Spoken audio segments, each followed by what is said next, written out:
नमस्कार दोस्तों। कभी सोचा है अगर आप ज़मीन में एक होल करें और बिना पंप के पानी खुद ब खुद बाहर आने लगे। यह किसी मूवी का सीन नहीं है, ये एक रियल नेचुरल फिनोमिना है जिसे आर्टिजन वाटर कहा जाता है। जब बारिश होती है तो सारा पानी रिवर्स या लेक्स में नहीं आ जाता। इसका एक हिस्सा धीरे धीरे मिट्टी और पत्थरों के बीच सीप करके ज़मीन के अंदर चला जाता है। इसी को हम ग्राउंड वाटर कहते हैं। ज़मीन के नीचे कुछ रॉक लेयर्स होती है जो पानी को स्टोर कर सकती है। In natural water storing layers को एक्वाफायर कहा जाता है। यह बिल्कुल एक ग्राउंड वाटर टैंक की तरह काम करते हैं। कभी कभी ऐसा होता है कि एक एक्वाफायर दो हार्ड रॉक लेयर्स के बीच फंस जाता है। ये रॉक लेयर पानी को बाहर निकालने नहीं देती। इस वजह से एक्वाफायर के अंदर प्रेशर बिल्ड होने लगता है। जब पानी इस तरह प्रेशर के अंदर फंसा होता है तो इसे आर्टिजन एक्वाफायर कहा जाता है। यह नेचर का एक पावरफुल वाटर सिस्टम होता है। अगर किसी जगह पर ड्रिल करके वेल बनाया जाए, वो आर्टिजन एक्वाफायर तक पहुंच जाए, तो प्रेशर की वजह से पानी ऑटोमेटिकली ऊपर की तरफ उठने लगता है। कभी कभी पानी इतनी फोर्स से ऊपर आता है कि पंप की ज़रूरत ही नहीं पड़ती।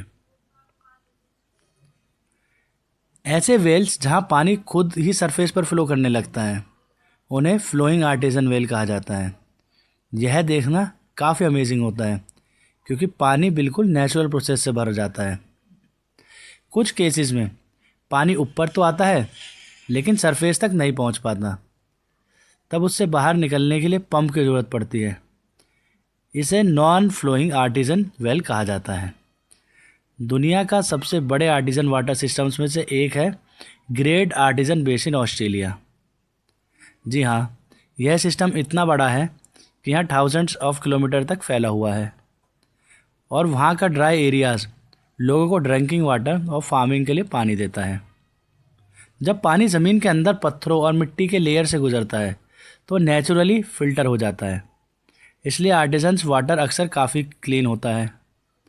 लेकिन अगर बहुत ज़्यादा वेल्स बन जाए और पानी का एक्सेसिव यूज़ हो तो एक्वाफायर का प्रेशर कम हो सकता है। इससे आर्टिजन्स वेल्स का नेचुरल फ्लो रुक भी सकता है।